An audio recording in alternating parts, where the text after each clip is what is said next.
I used to think I was the luckiest man alive. Emma and I had it all, at least that's what I believed.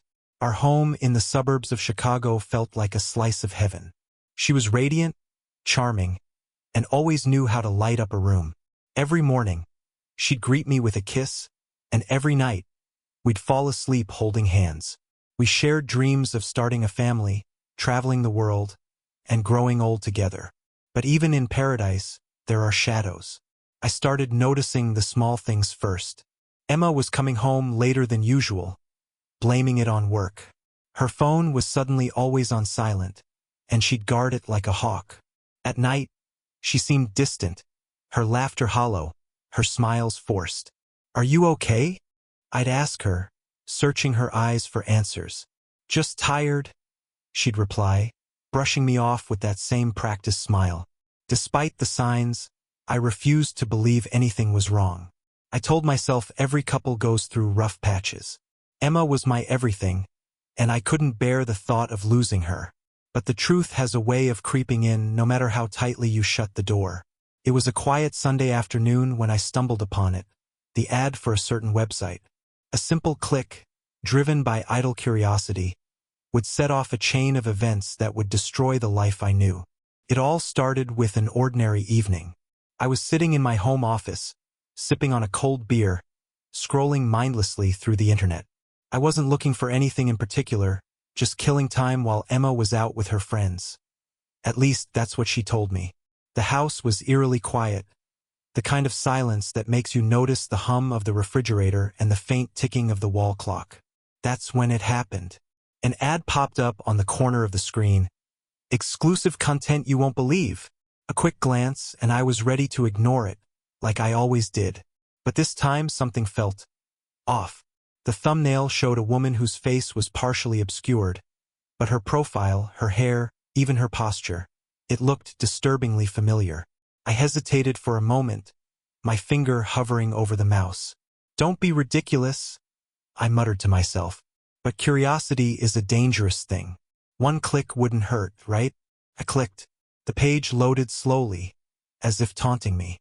The first thing I noticed was the grainy quality of the video, followed by the familiar laugh that sent a chill down my spine. I leaned in closer, my pulse quickening.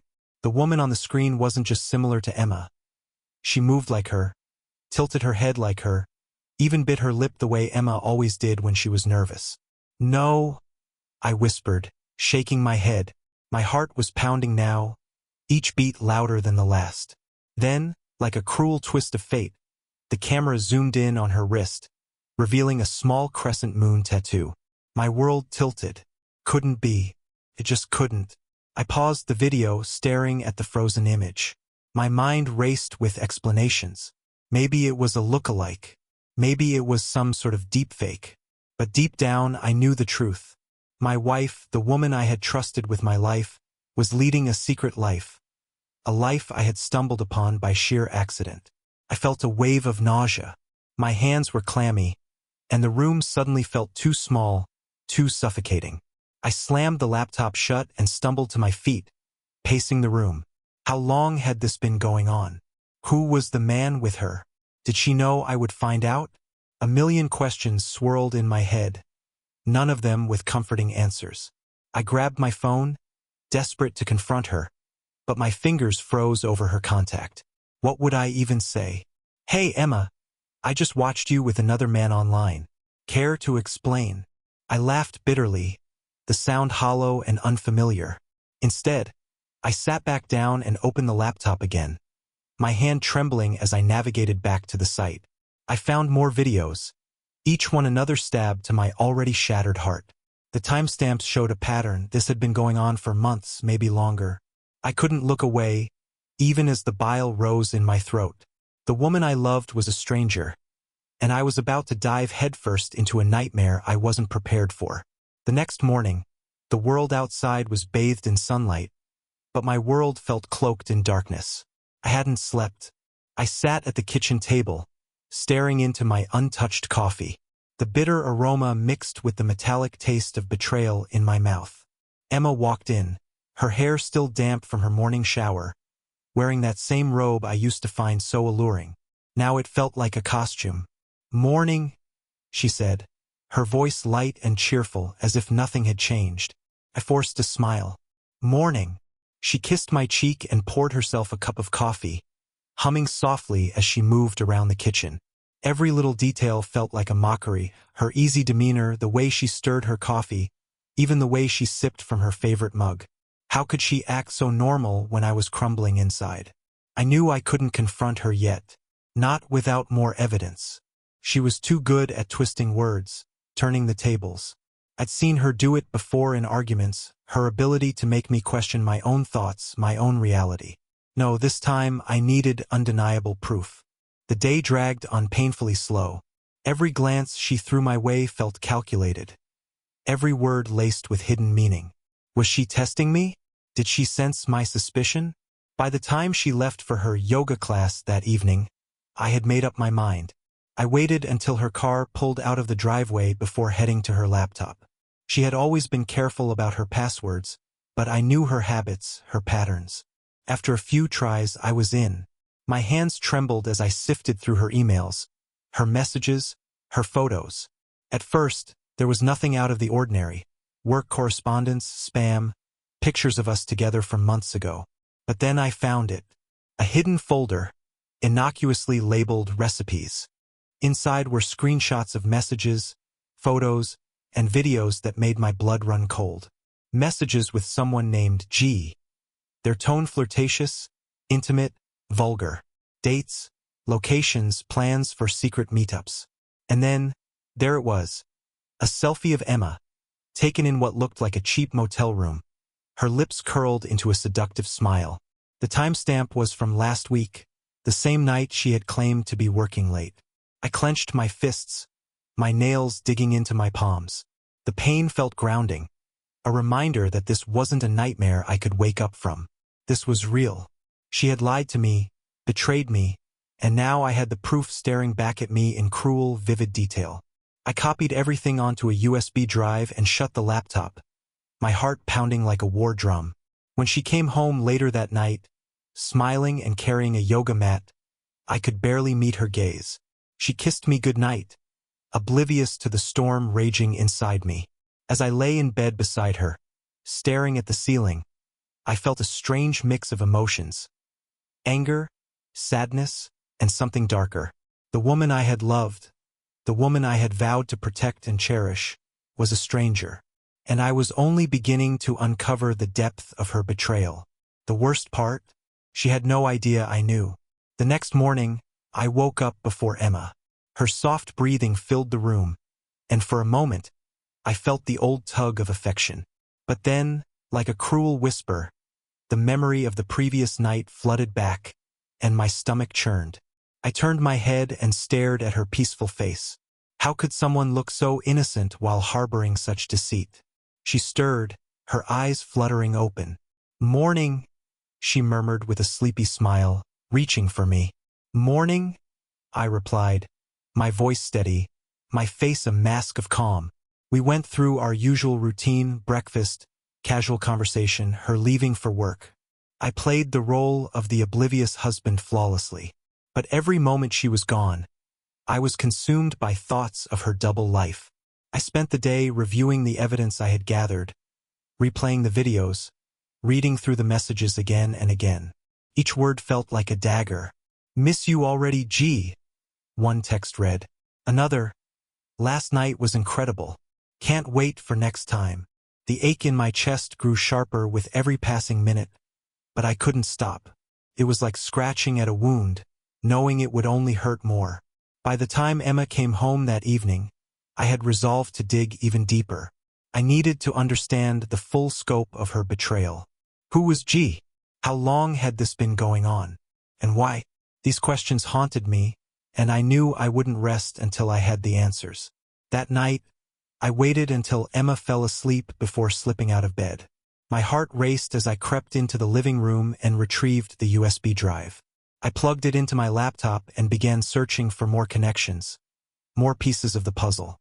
I found a phone number in one of their messages and ran a reverse search online. The name that popped up was Garrett Mitchell. A quick social media search revealed his face. A ruggedly handsome man in his late 30s, the kind of guy who exuded effortless confidence. He lived on the other side of town, not far from where Emma said she had her yoga classes. My hands trembled as I scrolled through his photos, each one more infuriating than the last. There was one of him at the gym, another of him at a bar, and then one that stopped me cold. A picture of him and Emma together, laughing, their faces close. I clenched my jaw, my vision blurring with rage. This was the man who had invaded my life, stolen my wife, and shattered my world. But I wasn't about to confront Emma. Not yet. I needed a plan, a way to corner her with undeniable proof, to make her face the reality she had so carefully hidden. As I sat there, staring at the evidence of her betrayal, a chilling thought crossed my mind. I wasn't just uncovering her secrets. I was uncovering a side of myself I didn't recognize. A side that craved revenge, that wanted her to feel the same pain she had inflicted on me. I returned to bed just before dawn, my mind spinning with possibilities. Emma stirred slightly but didn't wake. I lay there, staring at the ceiling, knowing that the storm was coming. And when it hit, there would be no turning back. The next evening, I couldn't hold back any longer. The weight of what I'd uncovered was suffocating, and my facade of calm was beginning to crack. Emma walked into the kitchen, her hair tied back, her face glowing from her supposed yoga class. She moved with the ease of someone without a care in the world, while I was drowning in the chaos she had created. "How was yoga?" I asked, my voice carefully neutral. She smiled, setting her bag on the counter. "Great. We did a new flow today. Really challenging but relaxing." I felt my grip on the coffee mug tighten, the ceramic dangerously close to shattering. "Relaxing, huh?" I said, forcing a smile. "Glad to hear it." Emma's phone buzzed on the counter, and she quickly picked it up, her fingers moving over the screen. I couldn't see the message, but her lips curled into a faint, secretive smile. My chest burned with anger. I decided it was time. "I need to ask you something," I said, my voice colder now. She looked up, surprised. "What's up?" I leaned forward, locking my eyes onto hers. "Are you seeing someone else?" For a split second, her expression faltered, a flicker of something I couldn't quite place. Then, just as quickly, she laughed. "What? Of course not. Where's this coming from?" "Don't lie to me, Emma," I said, my voice steady but sharp. "I've seen the messages. I've seen the videos." Her face drained of color, her lips parting slightly as if to speak, but no words came out. I pressed on. "You think I wouldn't find out? Garrett Mitchell? Your little motel rendezvous? How long, Emma? How long have you been lying to me?"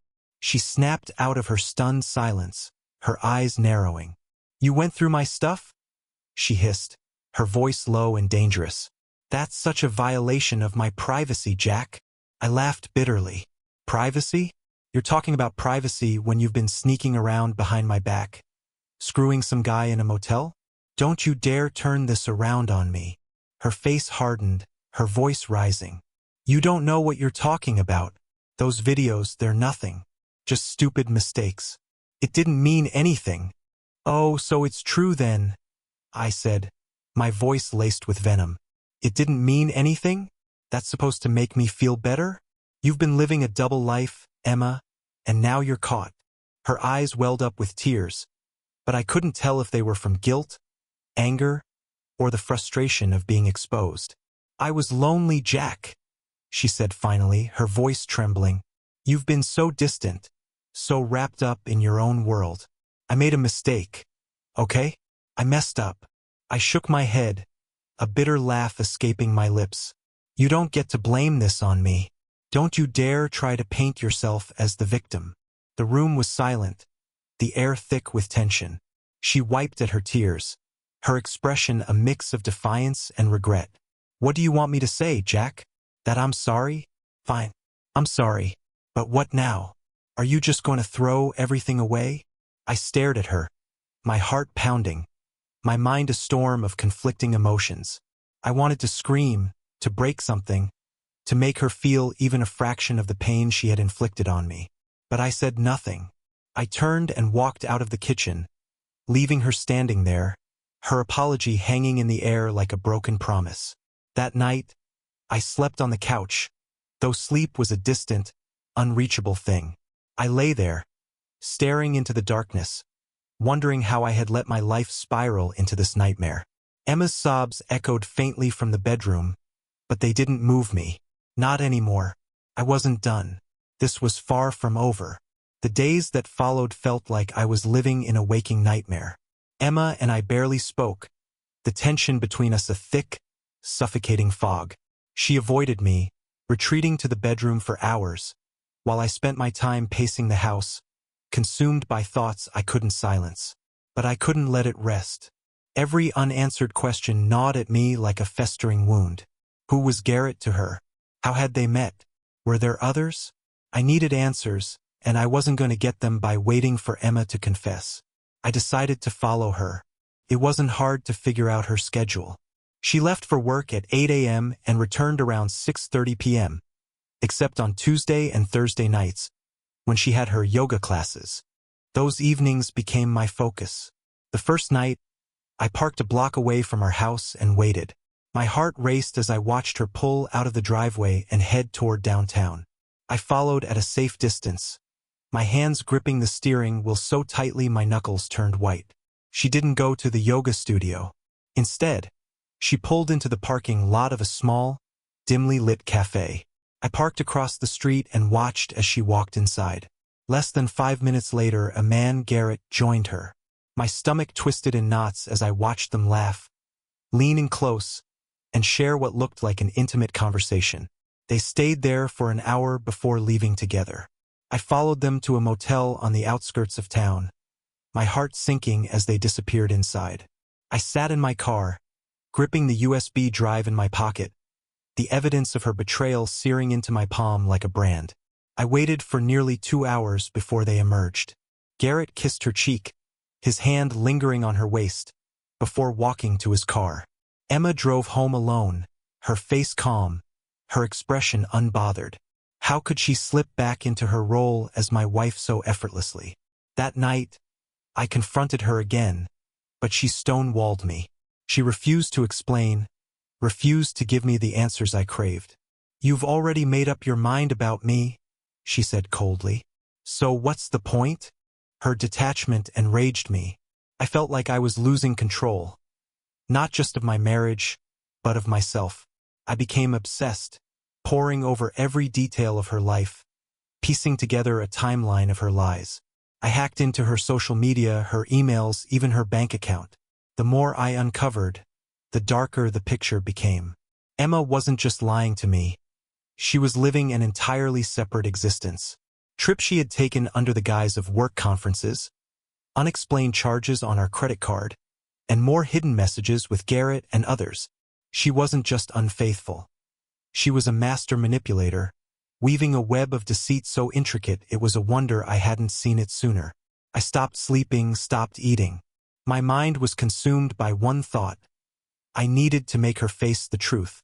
But how? A simple confrontation wasn't enough. She needed to feel the same pain, the same betrayal. I needed her to know that I wasn't the fool she thought I was. This wasn't about saving our marriage anymore. It was about revenge. By the end of the week, my obsession had grown into a meticulous plan. Emma's betrayal had stripped away every ounce of trust, but it had also given me clarity.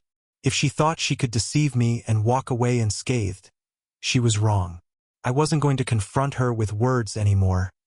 I was going to let her secrets destroy her. I started by creating a fake persona online, someone Garrett wouldn't think twice about accepting as a friend. His social media was a treasure trove of personal details. His gym schedule, favorite bars, even photos of him with mutual acquaintances. I built a profile that matched his world, confident, fitness-obsessed, a fellow adrenaline junkie. Within days, he accepted the request. Through our brief chats, I learned more about him than I cared to know. Garrett wasn't just another man lured by Emma's charm. He was arrogant, reckless, and disgustingly proud of his conquests. He spoke openly about the women he'd been with, including Emma.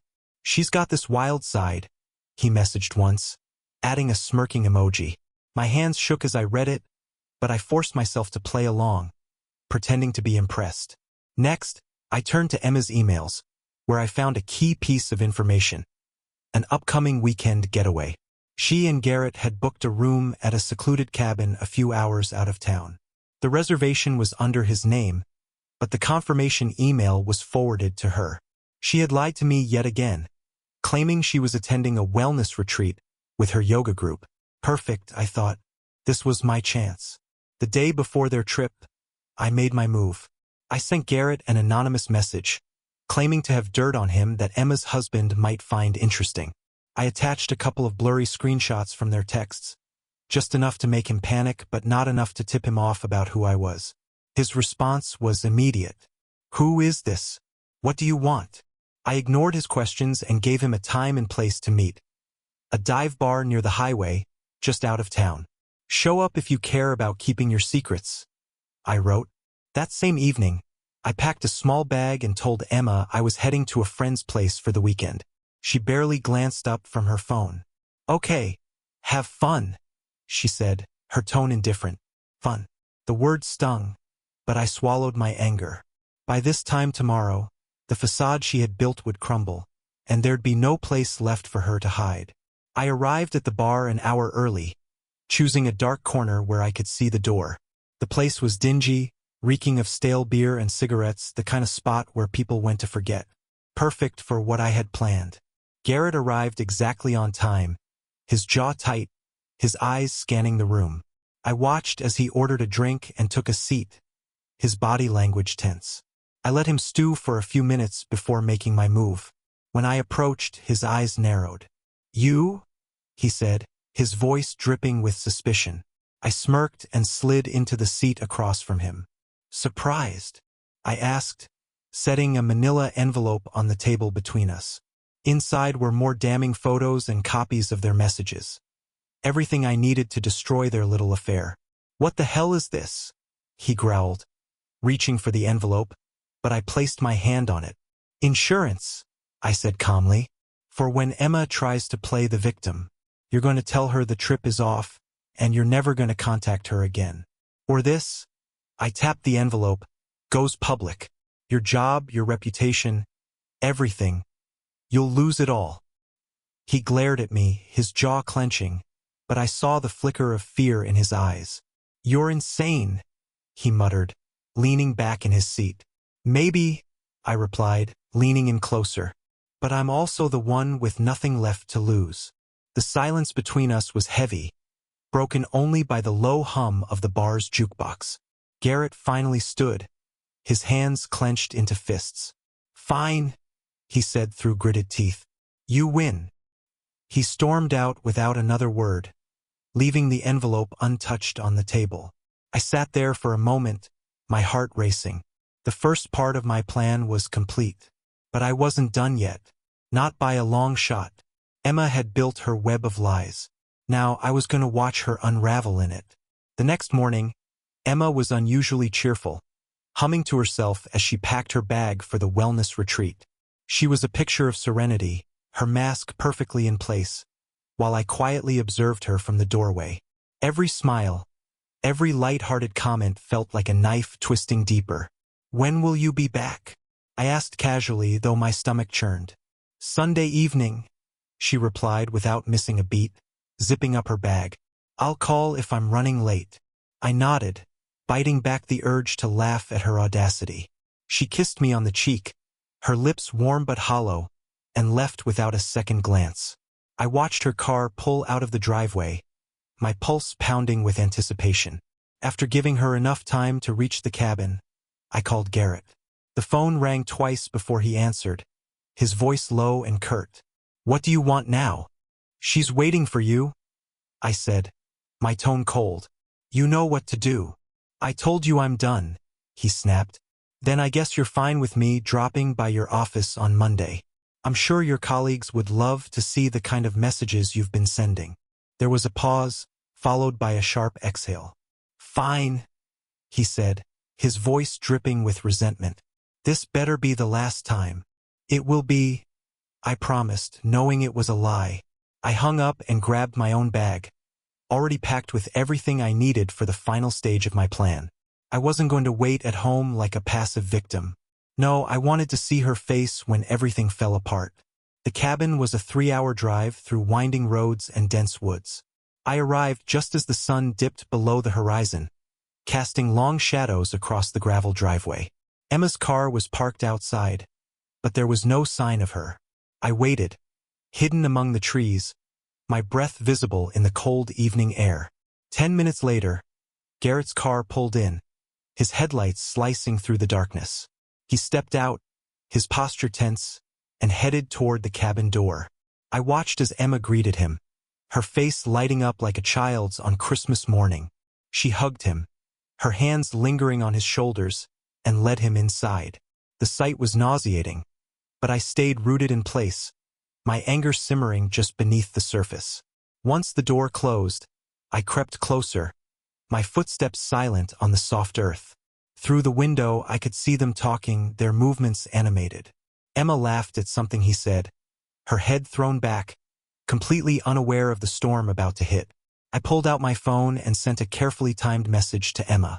It was a photo of her and Garrett, taken during one of their earlier meetups, followed by a single word, liar. Inside the cabin, I saw her freeze, her face paling as she stared at her phone. Garrett said something, but she didn't respond. Her eyes darted toward the window, and for a brief moment, I thought she might see me.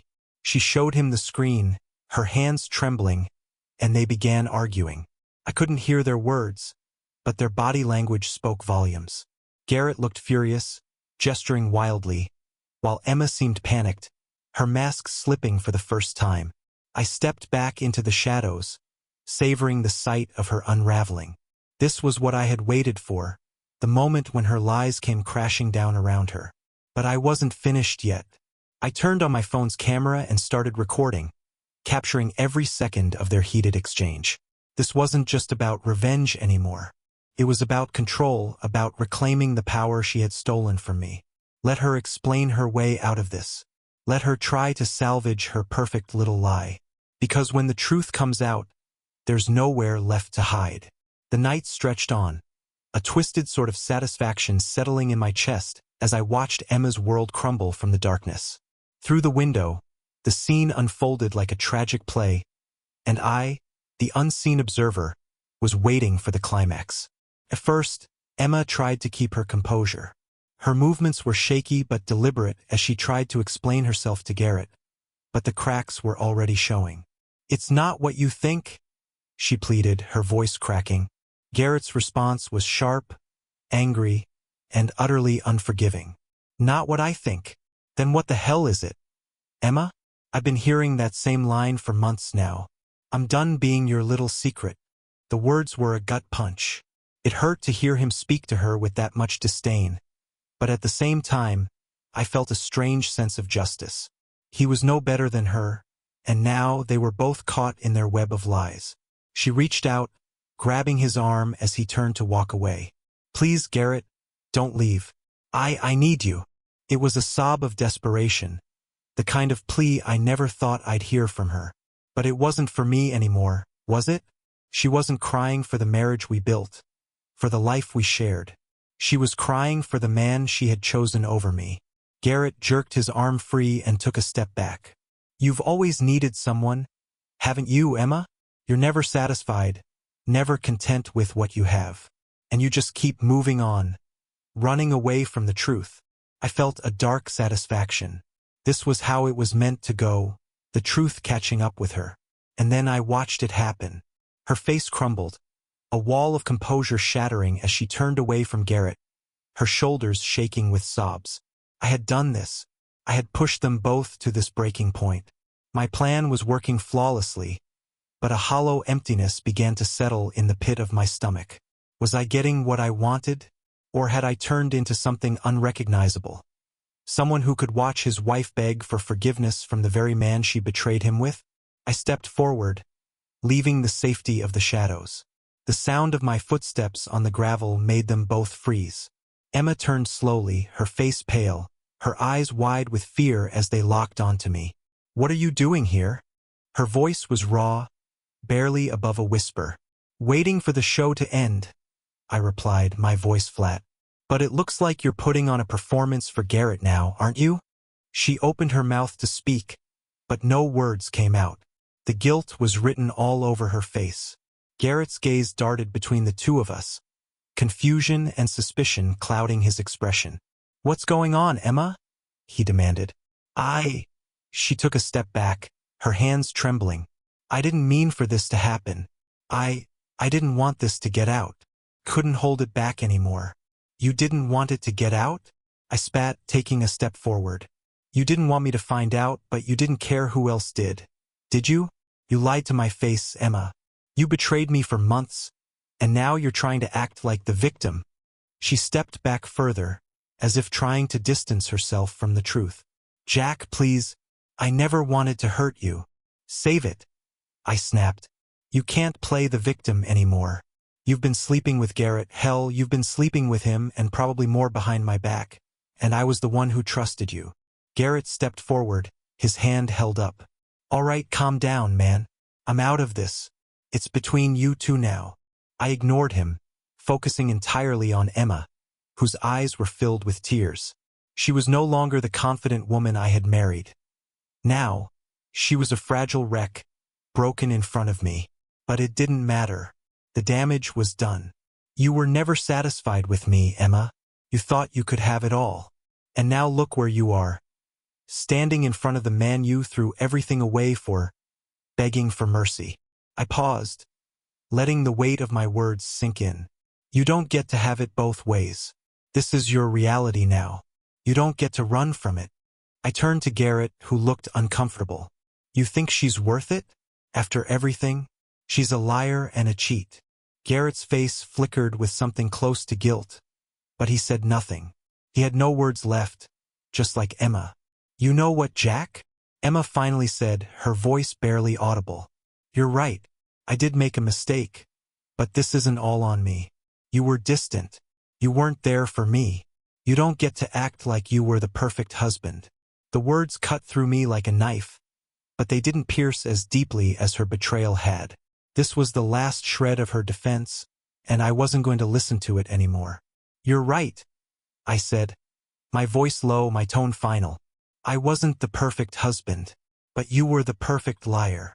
I turned on my heel, walking away from them both, leaving them in the wreckage of their own choices. I didn't need to hear any more. There was no redemption for Emma, and there was no saving our marriage. It was over, but something inside me had shifted. In my search for answers, in my desire for revenge, I had lost myself. And now, as I walked away, I realized I didn't just want her to suffer. I wanted to rebuild my life, piece by piece, without her. I had been broken, but I would never be the same again. The days after that night felt like a blur, like I was living in a fog that refused to lift. I didn't go home right away. Couldn't. The thought of returning to the place where we had once shared our lives felt suffocating, like stepping into a tomb that had been sealed shut. Instead, I found myself in a small, dimly lit apartment on the outskirts of town. It was quiet, too quiet. There were no memories of Emma here, no reminders of the life I had once built. But even in the emptiness, I couldn't escape the weight of what had happened. The night at the cabin replayed in my mind over and over. Emma's face, her raw vulnerability, Garrett's dismissive attitude. It all felt like a bad dream, but it wasn't. It was real, and I had been the one to set the pieces in motion. I spent my days in a haze, barely eating, barely sleeping. The only thing that kept me going was the need for answers, the need to understand why Emma had chosen him. What was it about Garrett that had made her abandon everything?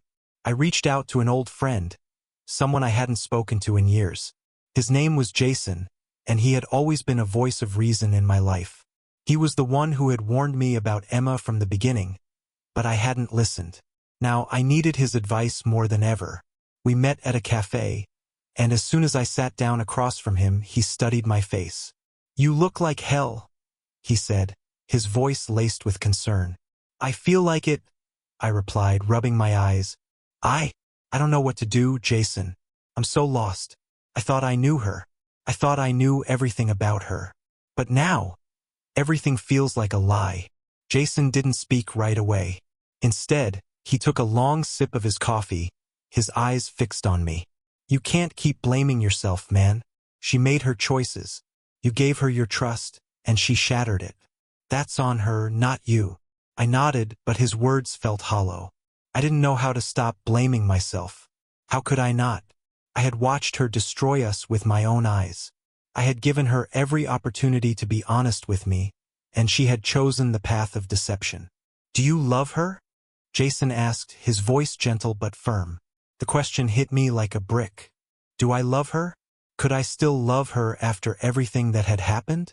The answer wasn't easy. Part of me still wanted to believe that the woman I had married, the woman I had once trusted completely, was still in there somewhere. But the other part of me knew that the Emma I thought I knew was gone. She had made her choice, and there was no coming back from it. I don't know, I admitted, my voice thick with emotion. I don't know if I can love her again, but I also don't know how to let go. Jason leaned back in his chair, his eyes softening. You have to make peace with it, Jack. You can't keep holding on to something that's already gone. You deserve someone who won't lie to you, who won't betray you. I didn't have an answer for that. Maybe he was right, maybe I was holding on to a ghost, a memory of something that no longer existed. But the pain, the betrayal was still too fresh. It felt like a raw wound that hadn't healed, one that wouldn't heal for a long time. That night, I finally returned to the house. The place was cold and empty, the silence deafening. I wandered through the rooms, my fingers trailing over the furniture, the objects that once symbolized our life together. Each piece felt like a reminder of the lies she had told, the trust she had broken. I went into the bedroom, the room that had once been a sanctuary, and looked at the bed, the place where we had made love, where we had laughed and talked about our future. It all seemed so far away now, like a dream that had faded into nothing. The thought of Emma still lingered in my mind, but I knew what I had to do. I had to move on. I had to reclaim my life, my identity, and my peace. I couldn't keep living in the past, drowning in the memories of her and Garrett. I packed a few things, not much, just enough to make a fresh start. I wasn't sure where I was going, but I knew I couldn't stay here anymore. I needed to find myself again, to rebuild from the wreckage she had left behind. Before I left, I stood in the doorway for a moment, looking back at the house one last time. The memories, the pain, the love. It was all tangled up in this place, but it was time to let go. I closed the door behind me, walking away from everything I thought I knew and into the unknown.